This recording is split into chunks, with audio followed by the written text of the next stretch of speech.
A giant SOS sign was spotted deep in the Japanese wilderness, built from massive birch logs. When rescuers arrived, they found 2 missing hikers, alive, safe. But here's where it gets strange. The men who were rescued said they never made that sign. So who did?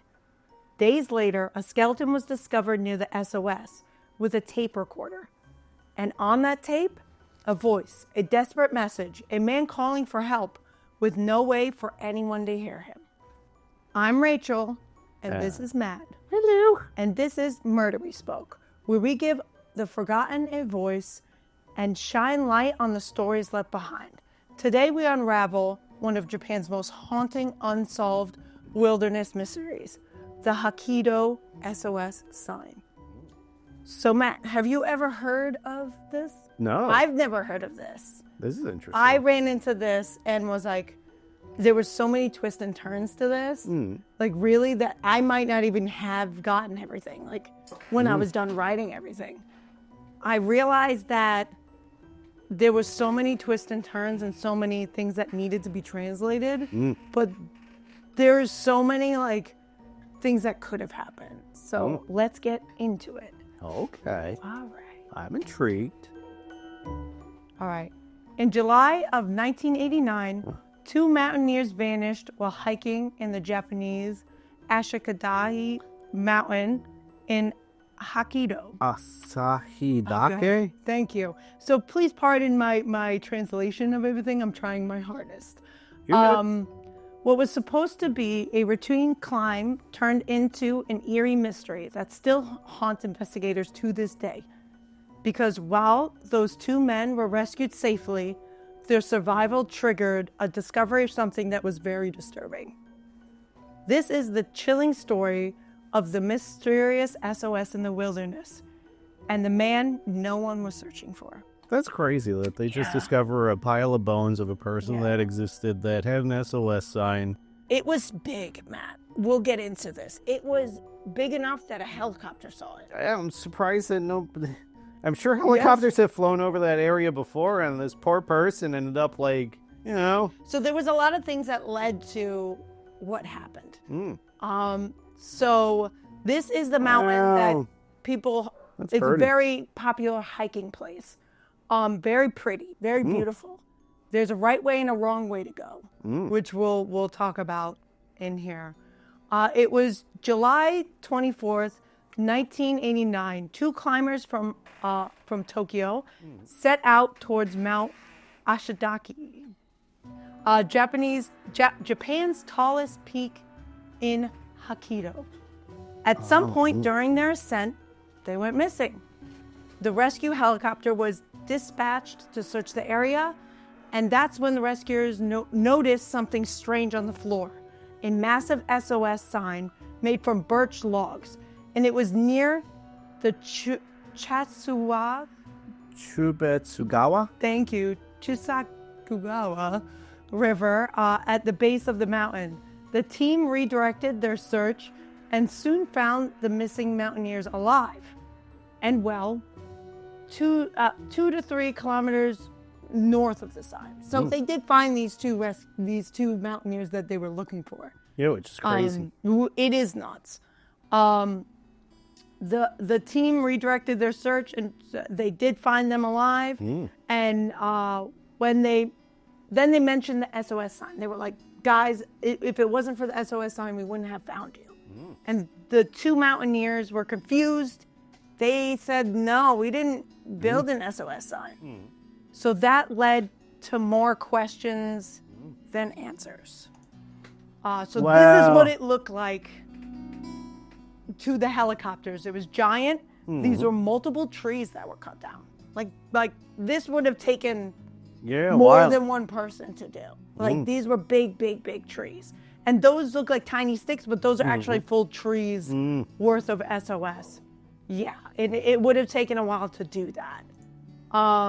The police returned to investigate the area near the SOS sign, and what they found was chilling. A human skeleton, partially scattered and marked with animal bites because obviously the animals got to them. Yep. Next to the remains was his backpack, and inside was a tape recorder.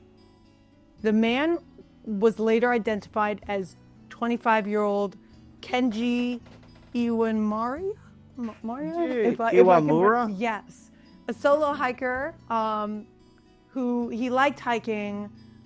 He told the owner of the lodge where he stayed that he was just going to go for a quick hike, but then never returned. Which is strange to me that nobody went looking for him. Yeah, especially if he told the clerk of the lodge, like, oh, I'm going to go for a quick hike. And the guy's like, oh, like 30 minutes? Oh, Yeah. Yeah, probably about that. So he never returned. Then they played the tape, and it was very haunting. So I do have the link that has it. It's in Japanese, so I'm going to tell you what it says. It says, I can't move from atop the cliff. SOS, please help. I am near where the helicopter was originally. Oh my God. I can't move further due to the bamboo bushes. He sounded weak, desperate. Some people believe that he used the recorder so that he wouldn't have to use his voice. He was found, they think he might have broken his ribs and broken a leg. That's it was crazy enough that damage with all he of that, he still made that SOS sign. See, we don't know that. Oh, well. So here's where I'm going to play this for you right now. He sounds very desperate and he's isolated. And whether they don't know if he hit his head and he thought he was transmitting on a radio. This is a tape recorder. So here's the video. Oh, I've seen this picture. How do I? Just click here. Yeah.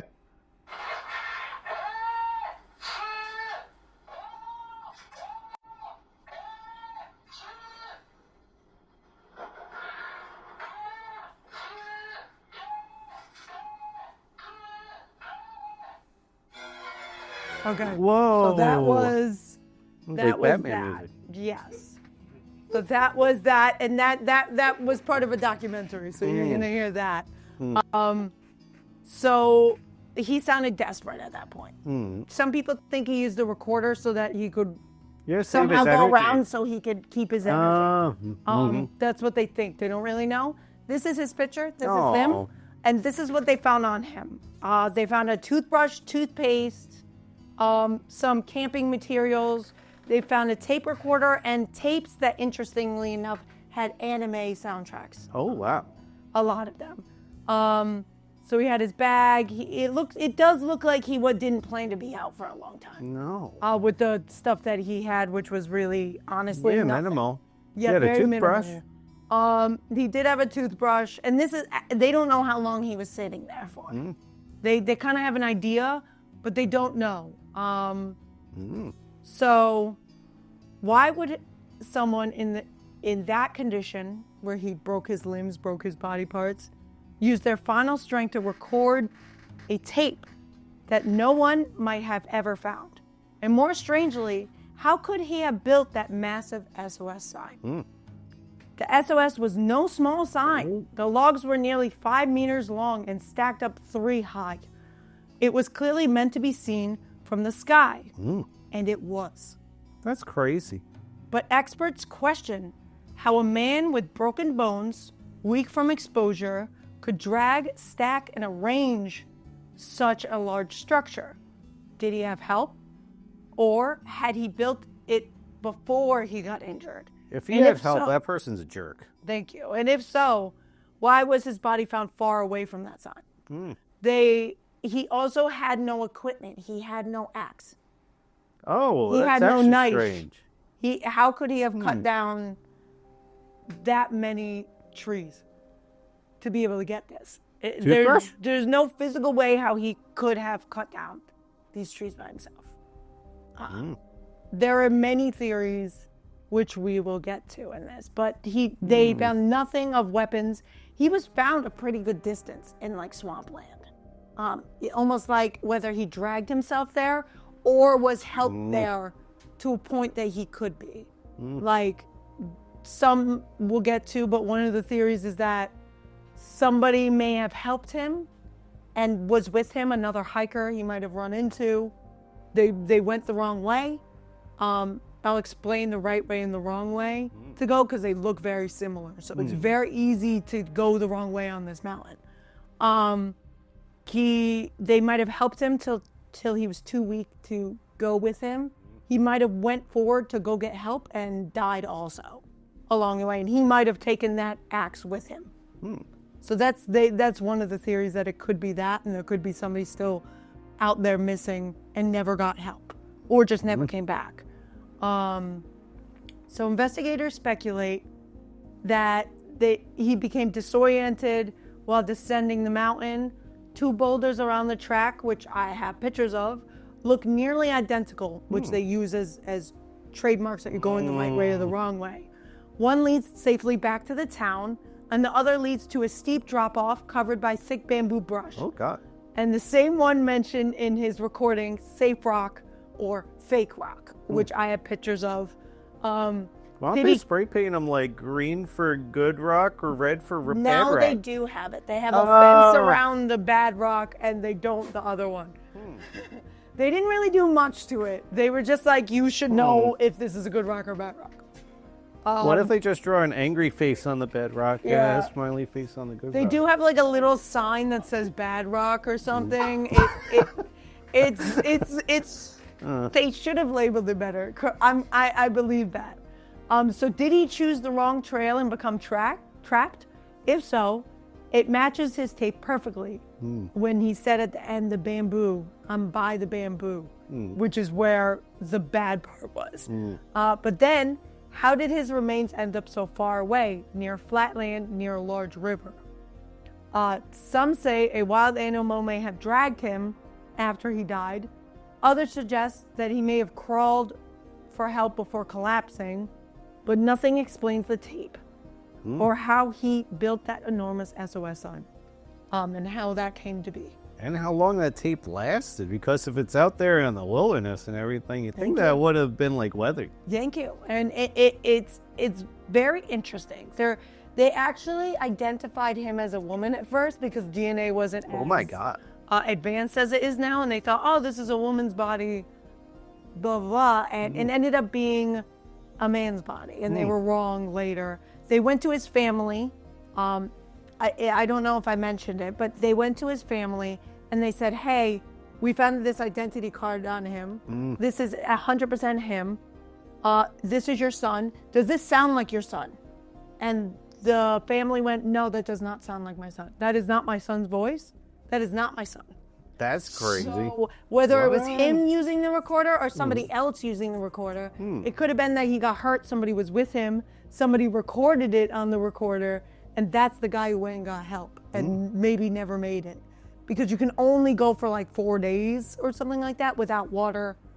Yeah, you gotta have water, otherwise that's kind of like, right? Yeah, you're like done. 3 or 4 days, I think. Yeah, they don't think that if there was somebody that they made it to help, or else they would have like gotten help.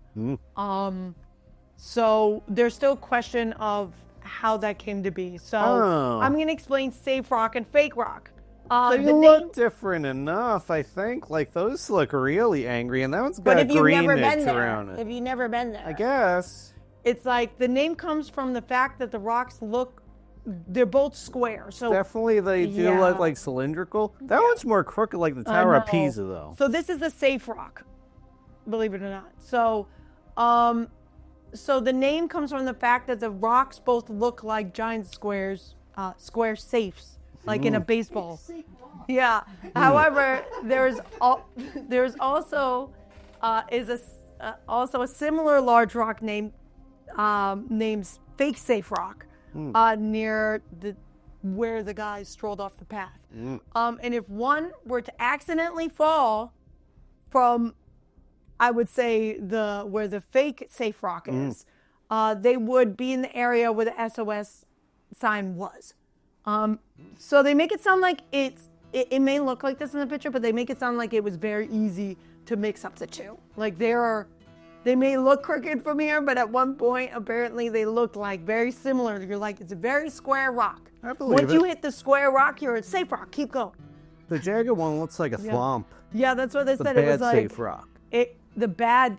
So the safe rock looks more straight, and they're very close to each other and the path. So it's like, which one do you choose? That's terrible. They should make the bat a fake safe rock into a pyramid or something. They should do something. Like, this is Chisel a safe it. rock and this is the not safe rock. What is the difference between the two?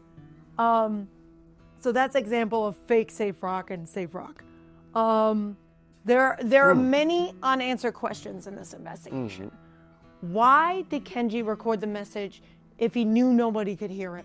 Maybe he thought one day somebody would hear it. Yeah. But he was saying SOS like, save me now. That's kind of, yeah. Could someone have found him and left him? Okay. Maybe. Or was it just a desperate man doing everything he could to survive? So the one thing we can say is that he did try. There is proof that he did try to go somewhere and get somewhere. He really did try. I want to be able to say that he did try to save himself. And without his sign, the other 2 hikers would have never been rescued at all. Yeah, So without that SOS sign, those 2 hikers would have died. That would have been 2 lives lost. Yeah. So maybe in the end, that SOS wasn't just his own, but his final act to save someone. And they've left that SOS there, right? Yeah, they left it. That's So I think it's still there. I'm not exactly sure. They don't say. Again, things are translated I hope differently. So. This is still a very big mystery in Japan. So I have the theories. What really happened to Kenji? All right. So the first theory is he built the SOS before he was injured. Kenji may have realized he was lost early, built the sign with full strength, and then injured himself trying to escape the bamboo brush. The recording was a last-ditch effort meant for whoever might find his body. Theory 2, someone else made the SOS sign. Could another hiker have found him, built the sign and left him behind, or tried to help and never reported it? There's no trace of a second person, yet the sign size raises doubts that there wasn't a second person there. Theory 3. Theory 3. They said he may be disoriented. They said the high altitude exposure and dehydration could have caused confusion. He may have recorded the message out of panic, believing that it might be transmitted, like it was a radio. Then becoming too weak to move and succumb to the elements. Theory 4. Animal activities misled investigators. Wildlife may have moved Kenji's body far from the original location, confusing the timeline. The tape, the sign, and the body's position could have all been unrelated at the time, but pieced together as one event. So it could have been 2 separate events. There could still be somebody out there lost that made that SOS sign. That's crazy to think about. We know it's not the 2 original hikers. We know it couldn't have been somebody that injured that made that sign. So then who was it? I feel like the trees are too big to be moving for a single person. I definitely wouldn't be able to. I can't even pull the tab off of like clothing anymore. I can't open a Snapple bottle. So. I can't imagine. Even with adrenaline, I think I'd kind of be like at a loss trying to build a giant SOS sign. I'd have like little twigs. I'd be like, there we go. I'm getting there. It's definitely complicated, and it's definitely like when I watched a video on this before I started and it got this idea, I was so taken back by I'm like, oh my God, like this is like pretty big, and I've never heard of it. And it's crazy that he even mentions the helicopter. Yes. So it's not like it's the first time that a helicopter is passing over the area. Yes, and it was known as a very dangerous area. There was many people who've gotten hurt in this area, and God forbid the people that they haven't found. How many times, like how long do they believe he was out there, and how many helicopter passes have gone over there? That's a good question. All valid questions. They haven't noticed that the guy was there. I feel bad. They're like, oh, there's a giant SOS sign. How have we not noticed that before? It's crazy because it almost sounded like he didn't really let people know where he was going, other than the person that the cabin he was staying in. You think he tells this guy, this guy would be like, man, this guy hasn't paid his bill in like 3 months. He hasn't come back to the hotel. I guess. I just don't know where the fault lies, because if the guy would have just reported, I'm going for a hike. He did say, I'm going for a hike. if the hotel person just would have reported him being missing, maybe he would have been found alive. That's a little sus in its own respects. Like, and he also, they think maybe he might have met a stranger on the path, and they both might have fell, and they both might have tried to get help, and the parents don't believe that that's his voice, that that's Kenji's voice on the recorder. They think it might be somebody else. So what do you think is the most possible theory for you? I feel like it's a combination of 1 and 2. Yeah. Because I feel like if he was going to assist somebody build this SOS, he had to be at a reasonable point of health that he would have been able to assist with it. I think it's all reasonable theories. Yeah. I also think that maybe this could be all different situations, and it just happened to be that they found a body near there, and it could have been somebody else making these SOS signs. Still, that leaves like there is still somebody out there, or maybe 2 people out there, because he didn't have the equipment on him. So it ultimately eliminates the him building the sign before the injury, because where's the equipment? There is no equipment on him. Maybe he gave it to the other person to get through the bamboo brush. True, but yeah, that's what they think. They think the other guy said, "I'll be back, I'll go get help," and never made it back. I mean, or he just made it back and never said anything. Which also, I don't want to think that person is that bad of a person. Maybe he thought the other person wasn't real because of the delirium. Yeah, he's that's like, true. Man, I can't believe I had this axe on me the whole time. But how did they know he crawled all the way? They said he crawled all the way to the wetland. I feel like an animal would have pulled them along. Yeah, that makes more sense. But like, why that far? It's there's so many questions than there is answers to this still now. He was out in the open. An animal likes eat in the shade, I believe. And why wasn't his family looking for him? That's another good question. Like, how long was he missing that his family's just like, whatever. They just came and they went, oh, yeah, that's my son. Like, it was very, like, almost sounded like nonchalant. And I was like, did they not talk to each other? You know, hopefully, because, I mean, it's a little strange that, you know, if it is his voice on the recorder, that they don't recognize his voice. Yeah, it's very it's not his voice. I don't know. It's crazy. I didn't think my next idea would go this way. And I love stumbling onto these cases where I'm like, I wouldn't necessarily have looked at this before. These kind of mysteries, I get a lot of interest out of them. Like I really loved. I was like, this is it. This is the next one I'm gonna do. So if this story gave you chills, let us know in the comments below. Have you ever heard of the SOS mystery? What do you think happened to Kenji? Remember to like, share, and subscribe for more chilling cases where the truth is stranger than fiction. Make sure to tell people where you're going. Thank you. And stay safe. And if you're in a hotel, make sure to be like, if I return in like an hour, have somebody look for me. Yeah, exactly. Stay safe. Stay smart. Yeah. That's about it. Yeah. Bring a radar GPS. Yeah. Bye. Bye.